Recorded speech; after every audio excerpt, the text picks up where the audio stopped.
एक दिन 5 मेंढक फ्रेडी, फिन, फाय, फ्लोरा और एक छोटा मेंढक खेलते खेलते एक पुराने गहरे कुएं के पास पहुंच गए। अचानक फ्रेडी फिसल गया और सीधे कुएं में जा गिरा। बाकी मेंढक उसे बचाने के लिए दौड़े, मगर एक एक करके वे भी कुएं में जा गिरे। अब वे सब कुएं की गहराई में फंसे हुए थे। सब ने जोर लगाकर छलांगे मारनी शुरू की ताकि कुएं से बाहर निकल सके। पहले पहले तो सभी अपनी पूरी कोशिश कर रहे थे।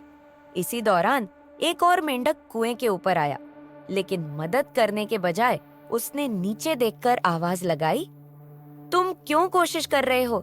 ये कुआं बहुत गहरा है, तुम कभी भी बाहर नहीं निकल पाओगे। पहले तो मेंढकों ने उसकी बात को नजरअंदाज करने की कोशिश की, मगर जैसे जैसे उस मेंढक की निराशाजनक आवाज गूंजती रही, वे एक एक करके हिम्मत हारने लगे। यह बहुत मुश्किल है, फ्रेडी ने उदासी से कहा। वह ठीक कह रहा है, हम कभी नहीं निकल पाएंगे, पिन ने निराश होकर कहा। मैं तो बहुत थक गई हूँ, फ्लोरा ने हिम्मत हारते हुए कहा। आखिरकार सब मेंढकों ने कोशिश छोड़ दी, सिवाय एक छोटे मेंढक के। वह लगातार कोशिश करता रहा। उसने ऊपर से आने वाली निराशाजनक आवाज को पूरी तरह नजरअंदाज कर दिया और अपनी पूरी ताकत से छलांगे मारता रहा। फाय ने हैरान होकर कहा, यह अब तक क्यों कोशिश कर रहा है? क्या यह ऊपर वाले मेंढक की बातें नहीं सुन रहा? छोटा मेंढक लगातार छलांगे मारता रहा और आखिरकार एक बड़ी छलांग के साथ वह कुएं से बाहर निकल आया। कुएं के ऊपर और नीचे मौजूद मेंढक हैरान रह गए।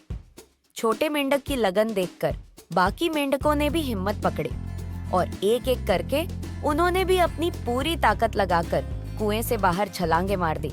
जब सब बाहर आ गए तो फ्रेडी ने छोटे मेंढक से पूछा, तुमने कैसे हिम्मत नहीं हारी जब हम सब ने हार मान ली थी? यह सुनकर फाय को सच्चाई का एहसास हुआ। अरे, यह तो बहरा है, उसने कहा। इसने तो वो निराश करने वाली बातें सुनी ही नहीं। सब मेंढक हंसते हुए खुश हो गए, यह समझते हुए कि उनके दोस्त ने कभी हार नहीं मानी, क्योंकि उसने निराशा की आवाजें सुनी ही नहीं और सिर्फ अपनी ताकत पर विश्वास रखा। कहानी का सबक, मायूस किन बातों को नजरअंदाज करो और खुद पर यकीन रखो। मेहनत और लगन से नामुमकिन को भी मुमकिन बनाया जा सकता है।